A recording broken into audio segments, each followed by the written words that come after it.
Capítulo 17. Fé definida e ilustrada.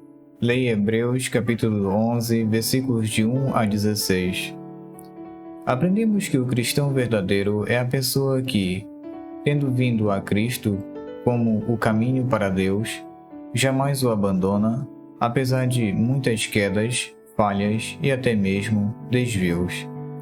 Ele crê que continua crendo. O cristão verdadeiro é alguém de fé. Mas o que é fé? Como é uma pessoa de fé? E como a fé se demonstra? É importante saber a resposta a tais perguntas, porque se a soubermos, podemos também responder questões vitais como: eu tenho fé? A minha fé é real? Ela perdurará por toda a minha vida? Me sustentará em minha morte e me conduzirá em segurança até o céu? Todas as perguntas importantes a respeito da fé são respondidas no capítulo 11 de Hebreus, onde agora estudaremos os primeiros 16 versículos. Esta passagem começa definindo o que é a fé. Podemos chamar este parágrafo de fé definida, e passa então a responder às perguntas sobre como essa fé é demonstrada, o que podemos chamar de fé ilustrada. Primeiro, fé definida. A fé é um sexto sentido. Utilizando os 5 sentidos do nosso corpo, tenho certeza da realidade do mundo físico em que vivo. Posso ver as flores, tocá-las, sentir o seu aroma, sinto o sabor da comida e consigo escutar os meus amigos.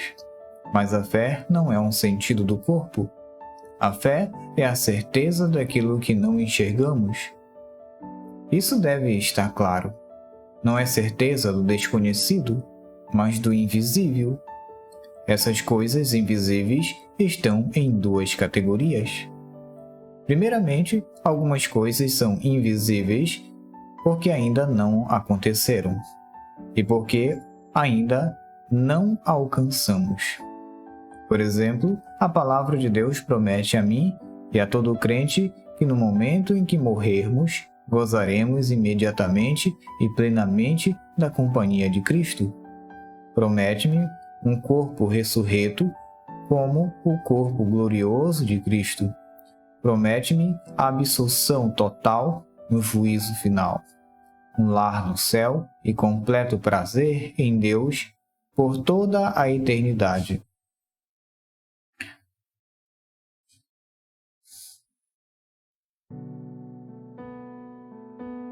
Tenho certeza de que receberei todas as bênçãos, pois Deus as prometeu.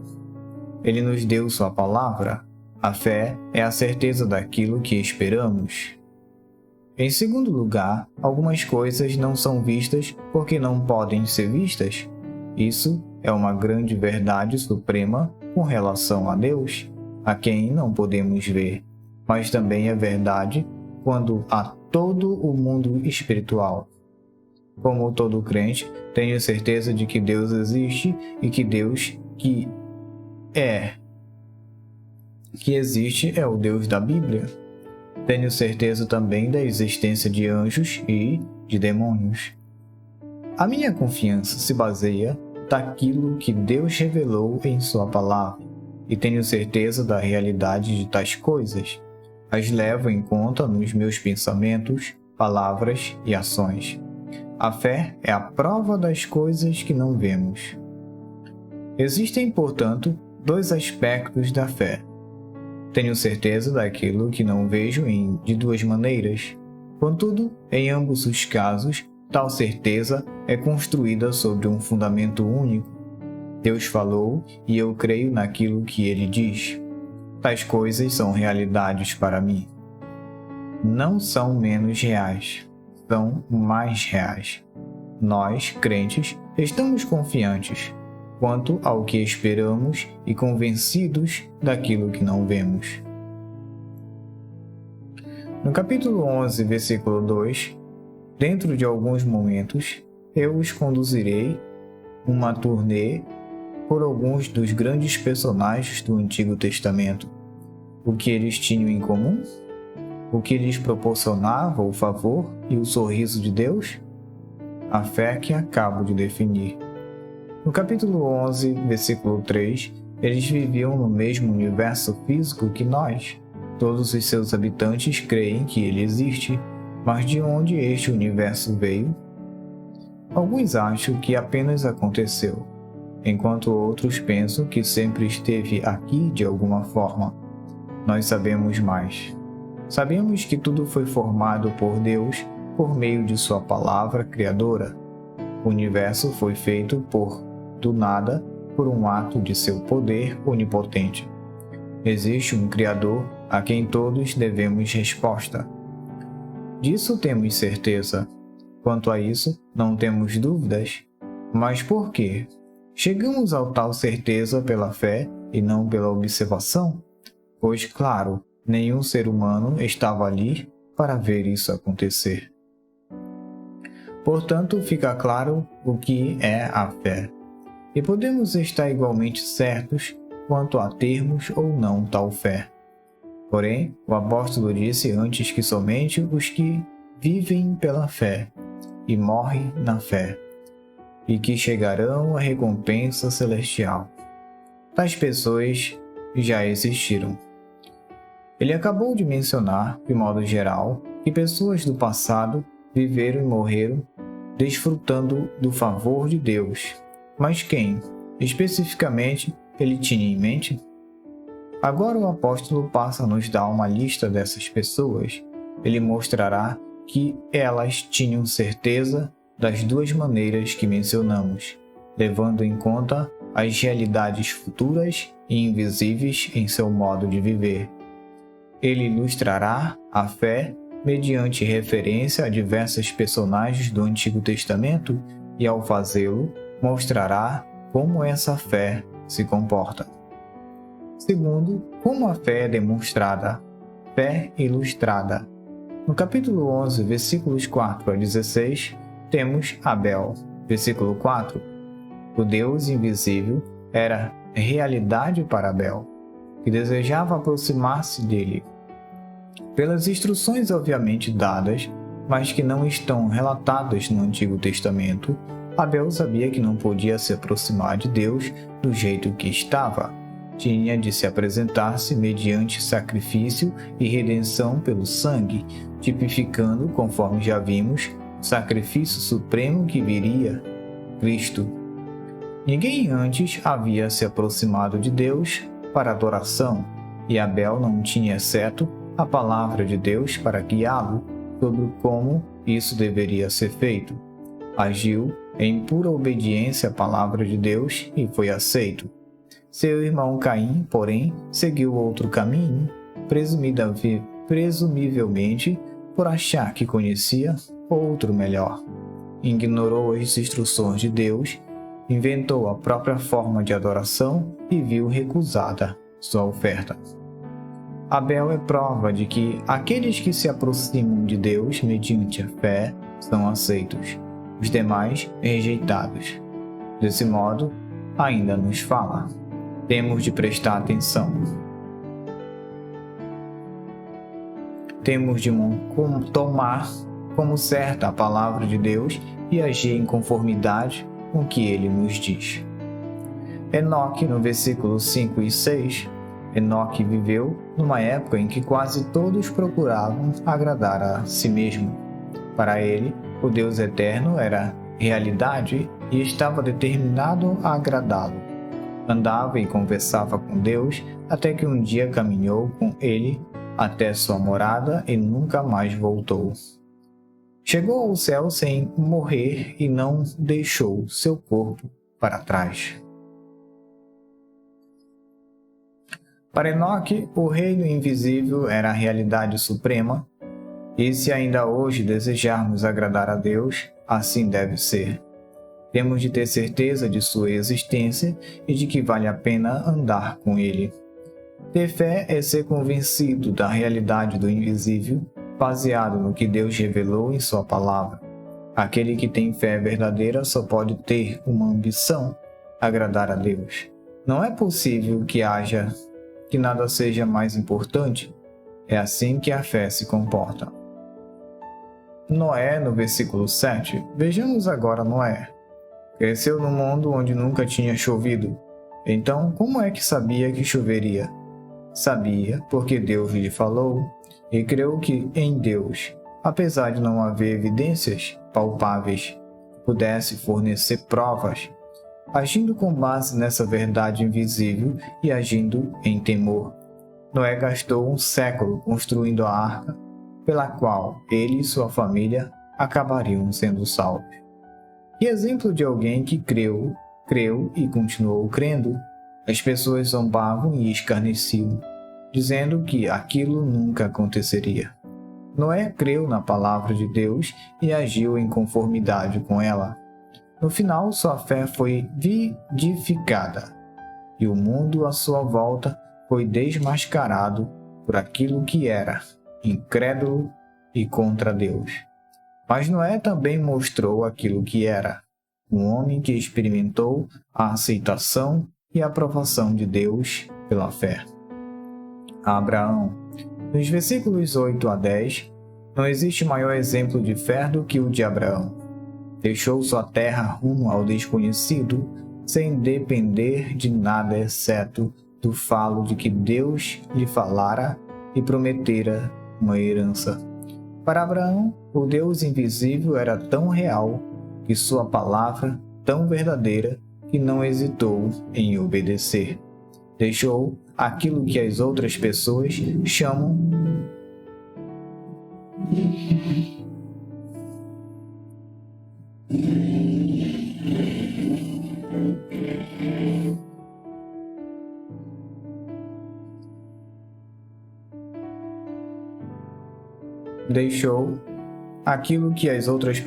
chamam de certezas, pelas quais pessoas chamam de certezas, pois ele mesmo não via as coisas dessa forma.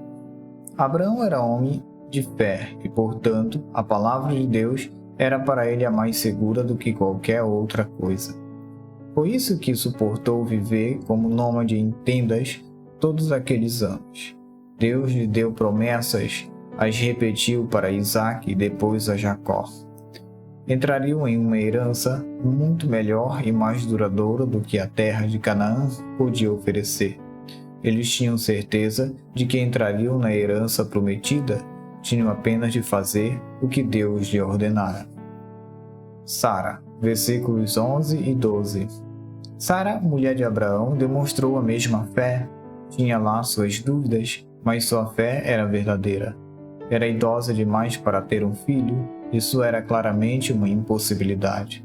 Mas ela creu que teria, e no devido tempo concebeu, baseando-se apenas na promessa de Deus. Foi assim que um velhinho, ele mesmo como se já morto pela idade, tornou-se ancestral de um imenso povo. Sim, se Abraão não tivesse tal fé persistente, a nação judaica não teria vindo a existir. Que repreensão o apóstolo faz aos crentes judeus que pensavam em desistir de sua fé, substituindo-a por algo mais judaico. Viver em verdadeira fé significa também morrer na fé, versículos 13 a 16. Essas pessoas viveram e agiram de modo que fizeram, porque para elas o Deus invisível e o seu reino invisível eram reais, e porque creram na palavra dele. Mas na vida presente eles não experimentaram tudo que lhes havia prometido. Não chegaram a ver o Messias nem a testemunhar o melhor sacrifício, nem entraram na herança e habitação prometidas. Isso não altera o fato de que viram à distância todas essas coisas, sabendo que se cumpriam, colocando nelas o coração.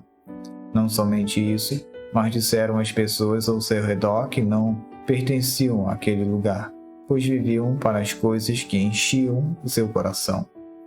Se perguntássemos a qualquer um deles o que procuravam na vida, teriam dado a mesma resposta? Estávamos à procura de uma pátria, versículo 14. Essa realidade era tão grande no seu pensamento que não cogitavam viver como as outras pessoas. Não desejavam voltar para os que eram antes, ainda que tivessem muitas oportunidades para isso. Todo o seu coração, todas as suas esperanças estavam na chegada, com segurança, a hesitação eterna no céu. O que, acima de tudo mais, era real para eles? Deus, o Deus invisível. De que, acima de tudo, eles tinham maior certeza? De que a palavra de Deus é confiável e verdadeira e que a glória eterna aguarda aqueles que andam com o Senhor. Deus, que os vê crendo e agindo dessa maneira, realmente se orgulha deles. Não tem vergonha de ser chamado de seu Deus. Tem neles o seu prazer, neles se deleita. Na verdade, Deus preparou-lhes aquilo que buscam e ninguém será decepcionado. Veremos esses santos do Antigo Testamento no céu. Viveram na fé e morreram na fé. Portanto, temos essa certeza. Esta é a principal lição que a carta aos Hebreus procura ensinar, a eles e a nós. Como autor do livro que você está lendo agora, posso fazer-lhes algumas perguntas. Você tem fé? O Deus invisível é, para você, a realidade? Você considera a palavra dele infalível? Se sim, isso o leva a aproximar-se de Deus conforme ele ensinou, assim como fez Abel. Isso o move a ver que agradá-lo é a coisa mais importante na vida, como percebeu Enoque. Isso o inspira a obedecer-lhe, mesmo quando parece estar jogando tudo fora, do mesmo modo que Abraão obedeceu. Isso impulsiona a confiar no que Deus disse que aconteceria, ainda que parecesse impossível, como Sara confiou. Você tem fé? Está baseando sua vida, sua morte, sua eternidade naquilo que Deus falou? Se esse for o caso, você jamais será decepcionado ou desapontado. Deus não tem vergonha de ser o seu Deus, de andar com você nessa sua vida, de dar as boas-vindas a você quando chegar à sua habitação final. Mas o inferno também é verdadeiro e horrível. Se você não tem fé e pensa que nunca terá, não haverá para onde ir, exceto viver e morrer sob a ira de Deus e seguir para a perdição eterna. A carta aos Hebreus, em especial, essa passagem do capítulo 11, foram escritas para que você veja que não precisa ser assim.